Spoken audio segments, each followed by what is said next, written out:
All right, let's dive right in. We're comparing two heavyweights in quantum software, NVIDIA's CUDA-Q and IBM's QISKIT. So you're ready to build a quantum app, but which toolkit should you grab? Let's break it down. You've got CUDA-Q, built for raw speed. And then there's QISKIT, the community's go-to standard. First up, let's talk QISKIT. It's one of the most popular open-source SDKs for quantum computing out there. Its core idea revolves around primitives, which basically hide all the complex hardware stuff from you. Now let's flip over to CUDA-Q. This one is all about unifying QPUs, CPUs, and GPUs for serious performance. Its model uses kernels. It's a really slick way of blending your classical and quantum code together seamlessly. So here's the key difference. QISKIT simplifies tasks, while CUDA-Q is all about making hybrid computation fast.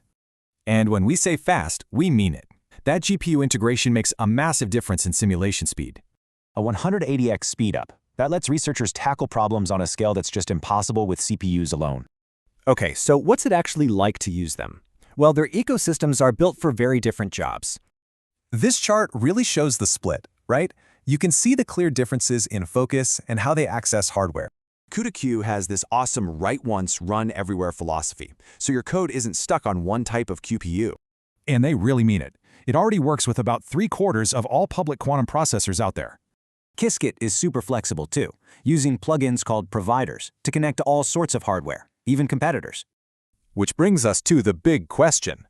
When do you use QISKIT, and when should you reach for CUDA-Q? You'll probably lean towards QISKIT if you're focused on learning, community support, or general-purpose projects. It's just perfect for getting started. It has a massive community and tons of resources. It's incredibly accessible. But if what you really need is pure performance and tight integration with supercomputers, CUDA-Q is your answer. Think GPU-powered simulations and big, complex research. This is the toolkit for pushing the absolute limits. So in the end, it's not about which one is better. It's about picking the right tool for the job. Think of QISKIT as your gateway into the quantum world, and CUDA-Q as your engine for high-performance computing. The future is hybrid, no doubt about it.